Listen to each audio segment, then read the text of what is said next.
శుభములు తెలియపరుస్తున్నాను. దేవుని బిడ్డలారా, అనేక మంది క్రైస్తవులు ఈ దినాల్లో లెంట్ డేస్ పాటిస్తున్నారు.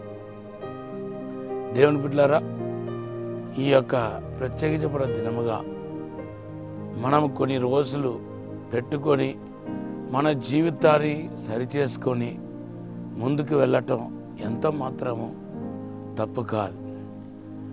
ఈ దినాల్లో ఈ లెంట్ డేస్ చాలా విశేషమైన దినాలుగా కనుక మనం భావిస్తే మన జీవితాన్ని సరిచేసుకొని పశ్చాత్తాపడి ముందుకు వెళ్ళటానికి మీకు కనుక తోడ్పడితే మాత్రం ఖచ్చితంగా మీరు గొప్ప మేలును, ఆశీర్వాదాన్ని, అద్భుతాన్ని పొందుకుంటారు.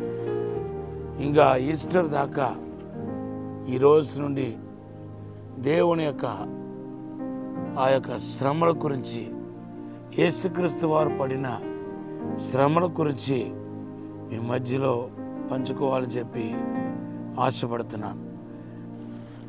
బైబిల్లో అనేక కాలాలు ఉన్నాయి. బైబిల్ అంతా చూస్తే 7 కాలాలు ఉన్నాయి. యేసుక్రీస్తు దగ్గర కూడా మనం వస్తే దేవుని బిడ్డలారా, ఆయన రాకడ కాలాలని, రాకడను ప్రకటించే కాలాన్ని, యేసు జన్మ కాలాలని, తర్వాత యేసు ప్రత్యక్షపరిచే కాలాలని, తర్వాత చనిపోయి తిరిగి లేచిన పునరుత్థాన కాలమని, పెంతెకోస్తు కాలమని, ఇలాగా చాలా కాలాలు ఉన్నాయి. వాటితో పాటు లెంట్ డేస్ కాలాలు కూడా ఉన్నాయి. లెంట్ డేస్ అనే మాట, లెంట్ అనే మాట మనకు లాటిన్ లాంగ్వేజ్ నుండి వచ్చింది. ఈ లెంట్ అనే మాటకు అర్థం ఏంటంటే స్ప్రౌట్ అనే అర్థం. దేవుని బిడ్డలారా, ఈ కాలం మాత్రం మనము విస్తరించబోతున్న కొత్త ఆకులను దేవుని వలన కలుగజేసే ఈ మంచి సమయంలో మనం ఉన్నాం. మీరు అనేక మంది మరి పడిపోవటం వలన, దేవునికి దూరమైపోవటం వలన, ఆజ్ఞను అతిక్రమించటం వలన ఈరోజు ఎండిపోయిన స్థితిలో, పరిస్థితిలో ఉన్నారు.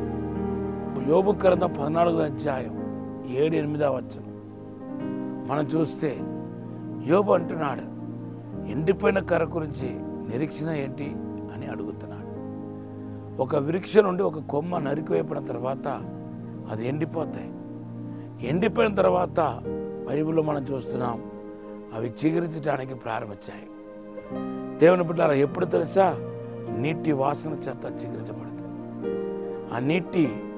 ఆ నీళ్ళు అనేది సాక్షాత్తుగా యేసుక్రీస్తును, వాక్యమైన యేసుక్రీస్తును, తర్వాత పరిశుద్ధాత్మను చూపిస్తున్నాయి. యోహాను సువార్త 4వ అధ్యాయం 10వ వచనం. సో ఈ రోజులో మీరు ఖచ్చితంగా అన్ని రంగంలోనూ చిగురించాలి. మరీ ఎండిపోయేదనం ఎప్పుడు ఏర్పడుతుందంటే, యేసుప్రభు యోహాను సువార్త 15వ అధ్యాయం 1-10 వచనాల్లో చదివితే, ద్రాక్షవల్లి నేను, ద్రాక్ష తీగలు మీరు. ఎవడైనా ద్రాక్షవల్లి నుండి వేరైపోతే వాడు ఎండిపోతాడు. ప్రజలు ఆ ఎండిపోయిన ఆ తీగలన్నింటినీ పోగు చేసి అగ్నిలో వేస్తారని కూడా చెప్పాడు. కాబట్టి యేసును విడనాడి వెళ్ళే జీవితం చాలా నాశనానికి, చాలా శోధనకి తీసుకుని వెళ్తాయి. పాపములో పెద్ద పాపం ఒక మనిషి దేవుని నుండి ఎడవాపి వెళ్ళటమే. ఈరోజు మీలో భ్రష్టత్వం పట్టిన వాళ్ళు చాలామంది ఉన్నారు. దిగజారిపోయిన వాళ్ళు చాలామంది ఉన్నారు. పాపములో పడిపోయి దేవుని ఇచ్చిన కృపను, అభిషేకాన్ని, సంతోషాన్ని పోగొట్టుకున్న వాళ్ళు చాలామంది ఉన్నారు. మీరందరూ యేసు వైపు తిరిగితే కనుక మిమ్మల్ని యేసు బ్రతికిస్తాడు, మీకు జీవం దయచేస్తాడు. ఈ కాలం యేసుక్రీస్తు ద్వారా బ్రతికించబడే కాలం, యేసుక్రీస్తు ద్వారా మరో జన్మ ఎత్తే కాలం, యేసుక్రీస్తు ద్వారా చిగురించే కాలం, యేసుక్రీస్తు ద్వారా మరలా పడిపోయిన మీలో అనేక మంది మరలా నిలబడే కాలం. యేసు సిద్ధంగా ఉన్నారు. మీరు సిద్ధంగా ఉన్నారా? ఇప్పుడే నాతో కలిసి ప్రార్థన చేయండి. పరిశుద్ధము నమ్మకమైన పరలోక తండ్రి, నీకు వందనాలు, స్తోత్రాలు ప్రభా. మమ్మల్ని క్షమించి, మన్నించి, పరిశుద్ధపరిచి, శుద్ధీకరించి ప్రభా మమ్మల్ని జీవింపచేయమని అడుగుతున్నాను తండ్రి. దేవునికి మహిమ, దేవునికి అభిషేకం యేసు నామములో తాకాలని ప్రార్థన చేస్తున్నాను.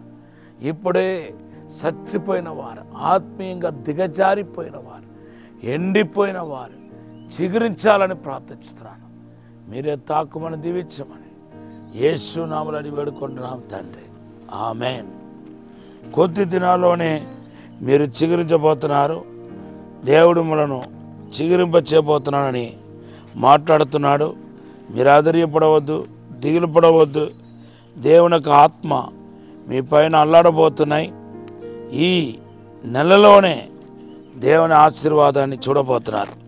ఈరోజు దేవుడు మీకు ఇచ్చిన వాగ్దానం ఏంటంటే యెషయా గ్రంథం 55వ అధ్యాయం 9, 10, 11 3 వాగ్దానాలు దేవుడు మీకు వాగ్దానముగా ఇస్తున్నాడు. ఈ వాగ్దానం ఎత్తిపట్టి ప్రార్థించండి. Have a blessed day. ఈ 5 minutes మెడిటేషన్ కార్యక్రమం గురించి అనేకులకు తెలియపరచండి. ఇంకా దయించక యూట్యూబ్ ఛానల్ సబ్స్క్రైబ్ చేయకపోతే సబ్స్క్రైబ్ చేయండి. God bless you.